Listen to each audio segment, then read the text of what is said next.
5 ওয়াক্তের নামাজি এবং তাহাজ্জুদ গুজার একজন অতি নেককার নারীকে যখন তার মৃত্যুর পর কবর দেওয়া হলো, তখন কবর থেকে কেন এমন ভয়ঙ্কর চিৎকারের আওয়াজ আসত? তার ছেলে কেঁদে কেঁদে বলে, আমি যখন ফজরের নামাজ পড়ে আমার মায়ের কবরের কাছে যেতাম, তখন দেখতাম তার কবরে দাউ দাউ করে আগুন জ্বলছে। কবরের অতল গভীর থেকে ভেসে আসত আমার মায়ের বুক ফাটানো আর্তনাদের আওয়াজ।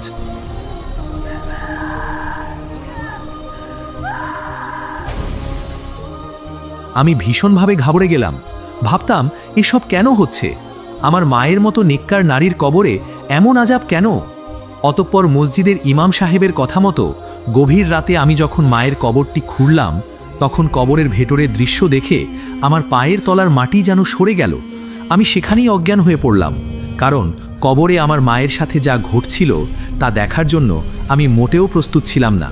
সেই রাতে বেরিয়ে এসেছিল এমন এক ভয়ঙ্কর আর অবিশ্বাস্য সত্য, যা শুধু আমার মায়ের আসল রূপই নয়, আমার নিজের জীবনেরও পুরো হিসাব নিকাশ পাল্টে দিয়েছিল। আমার নাম রশিদ।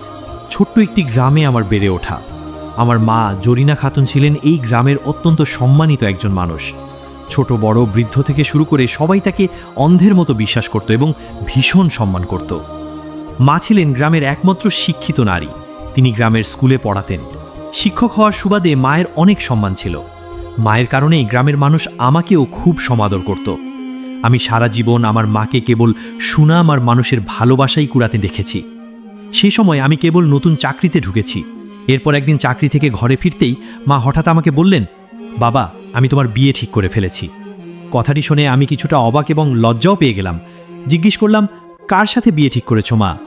মা জানালেন, এই গ্রামেই এক বিধবা নারী আছেন যার একটিমাত্র এতিম মেয়ে আছে। আমি সেই মেয়েটির সাথেই তোমার বিয়ে দেওয়ার সিদ্ধান্ত নিয়েছি। মায়ের কথা শুনে আমার মাথা গর্বে উঁচু হয়ে গেল। মা চাইলে যে কোনো রূপবতী বা ধনী ঘরের মেয়ের সাথে আমার বিয়ে দিতে পারতেন, কিন্তু তিনি গ্রামের এক দরিদ্র, এতিম এবং কম সুন্দরী একটি মেয়ের সাথে আমার বিয়ে ঠিক করেছিলেন। কি মহান আমার মা! গ্রামের সবাই সেই বিধবা নারীকে বলতে লাগলো, তুমি ভীষণ সৌভাগ্যবতী, তোমার মেয়ে এত ভালো একটা বাড়িতে যাচ্ছে। আমার হবু শাশুড়ি খুব কম কথা বলতেন। যৌবনে তার নামে গ্রামের মানুষের মুখে কিছু খারাপ গুজব ছিল, তাই সবাই তাকে একটু সন্দেহের চোখে দেখত। অল্প বয়সেই তিনি বিধবা হয়েছিলেন, আর তাকে তেমন কেউ পছন্দও করত না। অতঃপর আমাদের বিয়ে হবার পর বিয়ের প্রথম রাতেই আমি আমার স্ত্রীকে কড়া করে বুঝিয়ে বলেছিলাম, তুমি যদি আমার মায়ের সম্মান করো এবং তার মনে নিজের জায়গা তৈরি করতে পারো, তবেই আমি তোমাকে স্ত্রীর মর্যাদা দেব। গ্রামের সবাই আমার মাকে ভীষণ সম্মান করে, তোমাকেও তাই করতে হবে। তার চোখে তখন জল এসে গিয়েছিল। মাথা নিচু করে সব মেনে নিয়েছিল সে। আমার মনে হতো এই মেয়েটিকে বিয়ে করে আমি তার উপর অনেক বড় একটা অনুগ্রহ করেছি। মা ও কথায় কথায় তাকে নিজের অনুগ্রহের কথা মনে করিয়ে দিতেন। বলতেন, আমি তোমাকে সম্মান দিয়ে এই বাড়িতে নিয়ে এসেছি, খবরদার আমার মুখের উপর কখনো কথা বলবে না। একদিন কাজ শেষে বাড়ি ফিরে দেখি মা ভীষণ রেগে আছেন। আমি জীবনেও মাকে এতটা রাখতে দেখিনি। মা বললেন, তোমার বউয়ের মুখে তো খুব কথা ফুটেছে, আমার সাথে বেয়াদবি করছে, মুখে মুখে তর্ক করছে। মায়ের কথা শুনে রাগে আমার মাথা কাজ করা বন্ধ করে দিল। আমি সোজা গিয়ে আমার স্ত্রীর গালে সজোরে এক চড় মারলাম। চিৎকার করে বললাম, এই সেই নারী যিনি তোমাকে নতুন জীবন দিয়েছেন, না হলে ওই ভাঙা ঘর থেকে কেউ তোমাকে বিয়েও করতো না। চড় মারার পর অবাক হয়ে দেখলাম মায়ের চেহারায় এক অদ্ভুত প্রশান্তি ছড়িয়ে পড়েছে। সেই রাতে মা এমন শান্তিতে ঘুমোলেন যে আর কখনো উঠলেন না। তিনি চিরতরে আল্লাহর সান্নিধ্যে চলে গেলেন। সকালে আমি অনেক কাঁদলাম। মা, কি হলো তোমার? তুমি এত হঠাৎ করে আমাকে ছেড়ে চলে গেলে? এখনও তো তোমার সাথে আমার অনেক সময় কাটানোর কথা ছিল। এখনও তো তুমি আমার সন্তানদের হাসি আনন্দ দেখতে, কিন্তু এসব দেখার আগেই তুমি চলে গেলে। গ্রামের সব মানুষ ভীষণ শোকাহত ছিল। সবাই আমার দুঃখে সমানভাবে সমব্যথী হয়েছিল। আমার নিয়ম ছিল আমি প্রতিদিন সকাল সন্ধ্যা মায়ের কবরে ফাতেহা পড়ার জন্য যেতাম। মায়ের পৃথিবী থেকে বিদায় নেওয়ার 2 দিন পার হয়ে গিয়েছিল, কিন্তু এই 2 দিন আমার কাছে কিয়ামতের চেয়েও কোনো অংশে কম ছিল না। সেদিন আমি ফজরের নামাজ পড়ার জন্য মসজিদের উদ্দেশ্যে রওনা হলাম। হঠাৎ আমি শুনতে পেলাম গ্রামের কিছু মানুষ আমার মায়ের সম্পর্কে অদ্ভুত অদ্ভুত কথা বলছে। তারা ফিসফিস করে বলছিল, নিশ্চয়ই ওই মহিলা গোপনে কোনো বড় ধরনের পাপ করেছে, না হলে তার কবরে এমন হতো না। তাদের কথা শুনে আমার কান খাড়া হয়ে গেল।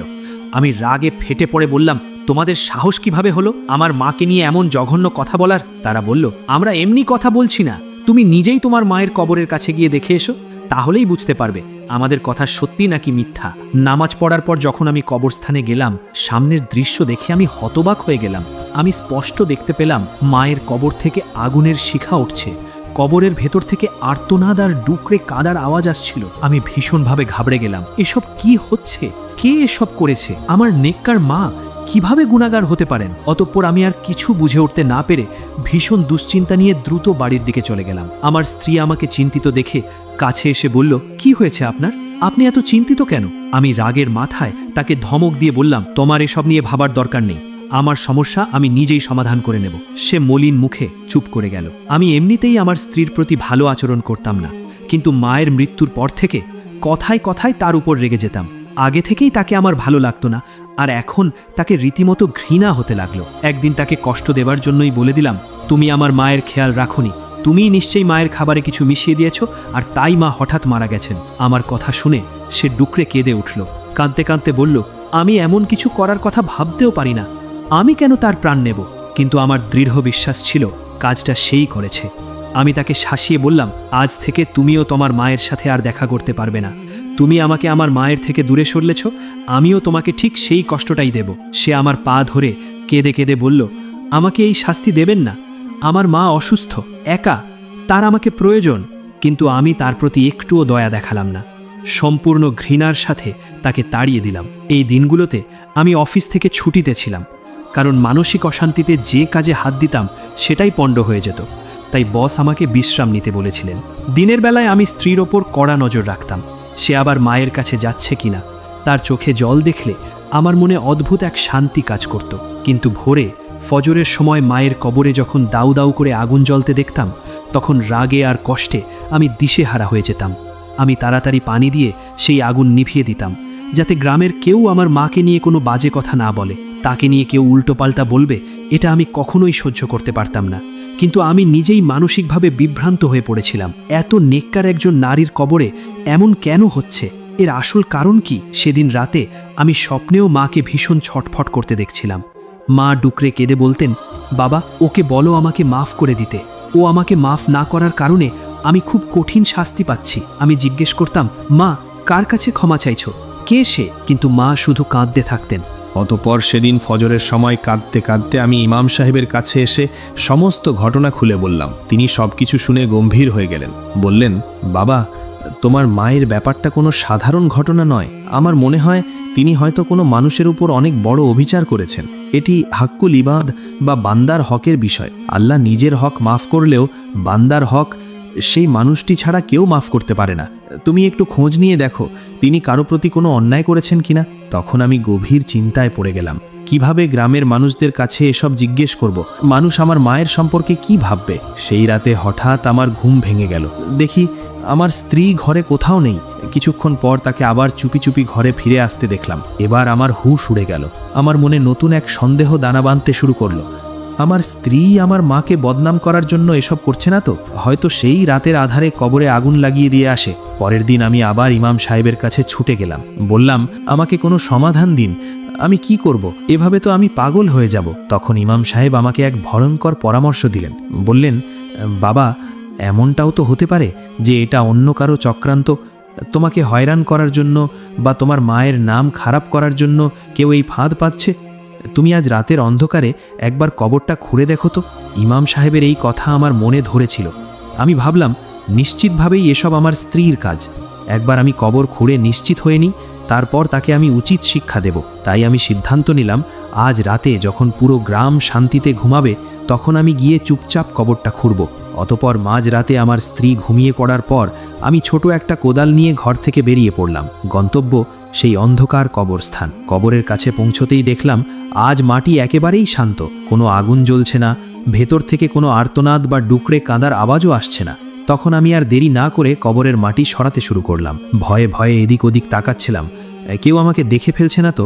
অবশেষে সম্পূর্ণ কবর খোঁড়ার পর ভেতরের যে দৃশ্য আমি দেখলাম তাতে আমার পায়ের তলা সরে গেল। কবরের ভেতরে মায়ের মৃতদেহের যে অবস্থা ছিল আর তার উপর যে আযাব হচ্ছিল তা দেখে মনে হলো আমার মাথায় যেন আকাশ ভেঙে পড়েছে। আমি সেই ভয়াবহ দৃশ্য আর সহ্য করতে পারলাম না, সেখানেই অজ্ঞান হয়ে গেলাম। কিছুক্ষণ পর জ্ঞান ফিরলে দেখি কবরের দৃশ্য তেমনই আছে। তখন আমি দ্রুত কবরটি আবার মাটি চাপা দিয়ে দিলাম এবং আতঙ্কে কাঁপতে কাঁপতে দৌড়ে বাড়ির দিকে ছুটে চললাম। আমার শ্বাস দ্রুত চলছিল, বুক ধড়ফড় করছিল। কিন্তু বাড়িতে ফিরে দেখি আমার স্ত্রী আজও ঘরে নেই। পুরো বাড়ি তন্ন তন্ন করে খুঁজলাম, কোথায় গেল সে? তখনই দেখলাম রাতের আধারে আমার স্ত্রী গলির পথ ধরে একদিকে যাচ্ছে। আমার মনে হলো সে নিশ্চয়ই তার কোনো প্রেমিকের সাথে দেখা করতে যাচ্ছে। আমি চুপি সারে তার পিছু নিলাম। আমি দেখলাম রাতের ওই ঘুটঘুটে অন্ধকারে আমার স্ত্রীর গন্তব্য তার মায়ের বাড়ির দিকে। আর কিছুটা পথ চলতেই সে তার মায়ের বাড়ির সামনে এসে বাড়ি ভেতরে ঢুকে পড়ল। আমার ভেতরটা রাগে জ্বলছিল। নিশ্চয়ই সে তার প্রেমিককে নিজের মায়ের বাড়িতেই ডেকে রেখেছে। এই কথা ভাবতে ভাবতেই আমি তার পিছু পিছু সেই বাড়িতে ঢুকে গেলাম। হঠাৎ ভেতরের একটি বন্ধ কামরা থেকে কেঁদে কেঁদে ফিসফিস করে কথা বলার আওয়াজ ভেসে এলো। সেখানে আমি যা শুনলাম তা শুনে কবরের ভেতর দেখা সেই ভয়াবহ দৃশ্যটা মুহূর্তেই আমার চোখের সামনে ভেসে উঠল। আমি স্পষ্ট বুঝতে পারলাম ঘরের ভেতর আমার স্ত্রী এবং তার মা কথা বলছে। আমার স্ত্রী ফুপিয়ে কাঁদতে কাঁদতে বলছিল, মা, ওই মহিলা আমাদের উপর এত জুলুম করেছে, এত বাড়াবাড়ি করেছে যে আপনি তো দেখতেই পাচ্ছেন আল্লাহ তাকে কেমন ভয়ঙ্কর শাস্তি দিচ্ছেন। সেই মহিলা বেঁচে থাকতে সবাই তাকে নেককার ভাবত, কিন্তু এখন তার কবরের আগুন আর ভেতর থেকে আসা চিৎকার শুনে সবাই বুঝতে পারছে ওই মহিলা কত বড় গুনাহগার ছিল। সে আরও কাঁদতে কাঁদতে বলল, তারপরেও আমার স্বামীর কোনো উপলব্ধি নেই। সে এখনও আমার সাথে অমানুষের মতো আচরণ করে, এমনকি আমাকে আপনার সাথে দেখা করতেও নিষেধ করে রেখেছে। তখন আমার শাশুড়ি শান্ত কণ্ঠে বললেন, মা, সবর করো, মানুষ সবরের ফল অবশ্যই পায়। আজ না হোক কাল আমরা অবশ্যই আমাদের সেই হারানো হক ফেরত পাব। তুমি বরং তোমার শাশুড়ির জন্য মাগফেরাতের দোয়া করো। তাদের কথা শুনে আমি দরজার বাইরে পাথরের মতো দাঁড়িয়ে রইলাম। আমার নেককার মা এমন কি গুনাহ করেছেন, এদের সাথে এমন কি অবিচার করেছেন যা শুধু এরাই জানে, আর আমি এতকাল ধরে সম্পূর্ণ বেখবর। ঠিক তখনই ভেতর থেকে আমার স্ত্রীর প্রশ্ন ভেসে এলো, মা, যদি ওই কাগজপত্রগুলো আমাদের কাছে ফিরে আসে তাহলে কি আমরা আবার আমাদের বাড়ি ফিরে পেতে পারি? এই কথা শোনা মাত্রই আমার পকেটে থাকা সেই কাগজগুলোর কথা মনে পড়ল, যে কাগজগুলো আমি কিছুক্ষণ আগেই আমার মায়ের কবর থেকে তুলে নিয়ে এসেছিলাম। এখনও সেগুলো আমার হাতের মুঠোতেই শক্ত করে ধরা ছিল। আমি অন্ধকারে সেগুলো চোখের কাছে এনে দেখলাম, এগুলো তো আমাদের বাড়ির মূল দলিল। আমার বিয়ের পর থেকে মা এই কাগজগুলো সবসময় নিজের সাথেই রাখতেন। সেদিন যখন মা মারা যান তখনও এই কাগজগুলো তার খাটের ওপরই পড়েছিল, আর কে জানে কিভাবে এগুলো তার সাথেই কবরে চলে গিয়েছিল। হয়তো গোসল করানো মহিলা ভুল করে এগুলোও মায়ের কাফনে রেখে দিয়েছিলেন। এখন আমি সেই কাগজগুলোর দিকে মনোযোগ দিয়ে তাকাচ্ছিলাম। আমার মনে হচ্ছিল এমন একটা সত্য আছে যা আমার চোখের সামনেই ঘুরছে, কিন্তু আমি বুঝতে পারছি না। তখনই ভেতর থেকে আমার শাশুড়ি আমার স্ত্রীকে বললেন, মা, তুমি এই কাগজপত্রগুলো এখন কি করবে? ওসব কিছু তো এমনিতেও এখন তোমার স্বামীর বাড়ি তো তোমারই, তাই না? এখন এসব ভুলে গিয়ে নিজের স্বামীর সেবা করো। এবার এসব কথা আর বাইরে দাঁড়িয়ে শোনা আমার পক্ষে সম্ভব ছিল না। আমি রাগে গজগজ করতে করতে সজোরে ঘরের দরজা ঠেলে ভেতরে ঢুকে গেলাম। আমি চিৎকার করে বলতে লাগলাম, আপনাদের এই কাগজগুলোর সাথে কি সম্পর্ক? আর আপনারা কেন আমার মাকে নিয়ে এসব কথা বলছেন? আমাকে হঠাৎ সেখানে দেখে আমার স্ত্রীর মুখের রং ফ্যাকাশে হয়ে গেল। আমার শাশুড়িও ভীষণ ঘাবড়ে গেলেন।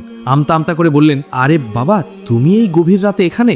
এসো, বসো। কিন্তু আমি বসার বদলে আমি জেদ ধরে বললাম, যে কথাই হোক আপনি আমাকে আজ সব খুলে বলুন, আমি পুরো সত্যিটা শুনতে চাই। তখন তিনি ভারী দীর্ঘশ্বাস ফেলে বলতে লাগলেন, বাবা, তুমি তোমার মাকে খুব ভালোবাসো। আমি জানি তুমি এই কথাগুলো সহ্য করতে পারবে না। নিজের মায়ের বিরুদ্ধে এমন সত্যি শোনা এত সহজ কাজ নয়, কিন্তু আমি তো সিদ্ধান্ত নিয়েই নিয়েছিলাম যে আজ সমস্ত সত্যি জেনেই ফিরব। তখন আমার শাশুড়ি বলতে লাগলেন, যেহেতু তুমি জেদি ধরেছ তবে শোনো, আজ থেকে বহু বছর আগে তোমার মা যখন বিয়ে হয়ে ওই বাড়িতে এসেছিল তখন আমি তোমাদের পাশের বাড়িতেই থাকতাম। আমি আর কেউ নই বাবা, সম্পর্কে আমি তোমার বাবার আপন চাচাতো বোন, অর্থাৎ আমি তোমার আপন ফুফু। তার কথা শুনে আমার মুখ হাঁ হয়ে রইল। আমি বিস্ময়ে জিজ্ঞেস করলাম, আপনি সত্যি বলছেন? তিনি কাঁদতে কাঁদতে বলতে লাগলেন, হ্যাঁ বাবা, আর এই যে বাড়িটি যেখানে তোমরা এখন থাকছো, এই বাড়িটি আসলে আমার বাবার ছিল। আমার দাদা এই বাড়িটি আমার নামেই করে দিয়েছিলেন, তাই নিয়ম অনুযায়ী এই বাড়িটির আসল মালিক আমি। অতঃপর আমার বিয়ে হয়ে শ্বশুরবাড়িতে চলে যাওয়ার পর আমি এই বাড়িটি তোমার বাবা মাকে থাকার জন্য দিয়েছিলাম। তাদের বলেছিলাম যখন তারা নিজেদের বাড়ি বানিয়ে নেবে তখন আমি আমার বাড়ির কাগজপত্র ফেরত নেব, কারণ আমার শ্বশুর বাড়িতে অনেক সমস্যা ছিল। আমার শাশুড়ি আর ননদরা এই বাড়িটি হাতিয়ে নেওয়ার তালে ছিল। অতঃপর একদিন আমি তোমার মায়ের কাছে আমার এই সমস্যার কথা বললে সে আমাকে মিষ্টি কথায় ভুলিয়ে বলল, এই কাগজগুলো সাময়িক সময়ের জন্য আমার নামে করে দাও, আমি তোমার সম্পত্তি নিয়ে কোথাও যাব না, পরে ঠিকই ফেরত দিয়ে দেব। তোমার মা শিক্ষিত নারী ছিল আর আমি ছিলাম মূর্খ, অশিক্ষিত। আমি তার কথায় গলে গিয়েছিলাম। সে যেসব কাগজে টিপসই দিতে বলেছিল আমি না বুঝেই সেসব কাগজে টিপসই দিয়ে দিয়েছিলাম। আমি জানতাম না যে আমি জীবনে কত বড় ভুল করে ফেলেছি। আমি আমার নিজের বাড়ি আর সম্পত্তি তোমার মায়ের নামে করে দিয়েছিলাম। এরপর 1 বছর পার হতেই তোমার বাবার ইন্তেকাল হয়ে গেল। তিনিই ছিলেন আমাদের এই চুক্তির একমাত্র সাক্ষী। তোমার বাবার মারা যাওয়ার কিছুদিন পর শয়তান তোমার মাকে লোভের বশবর্তী করে দিল। সে আমাকে পুরো গ্রামে বদনাম করে দিল। মানুষের মাঝে রটিয়ে দিল যে গ্রামের কিছু মানুষের সাথে আমার অবৈধ সম্পর্ক চলছে। সে কিছু মানুষকে টাকা দিয়ে আমার পেছনে লাগিয়ে দিয়েছিল, যারা আমার পথ আটকাতো, আমাকে নিয়ে কটূক্তি করত। সেই দিনগুলোতে আমার স্বামীরও ইন্তেকাল হয়ে যায়। আমার নামে ছড়ানো এই জঘন্য গুজব শুনে শাশুড়ি আর ননদরা আমাকে বাড়ি থেকে এক কাপড়ে বের করে দিল। কিন্তু এরপর ইজ্জত, সম্মান, স্বামী ও শ্বশুরবাড়ি সব কিছু হারিয়ে আমি যখন কাঁদতে কাঁদতে তোমার মায়ের কাছে আমার বাড়ি ফেরত চাইলাম, তখন সে আমার বাড়িটি আমাকে ফিরিয়ে দিতে একেবারেই অস্বীকার করল এবং আমাকে তাড়িয়ে দিল। বাবা, আমি কোনো গুনেগার নারী নই, না আমি চরিত্রহীনা, আর না কখনো নিজের স্বামীর আমানতের খেয়ানত করেছি।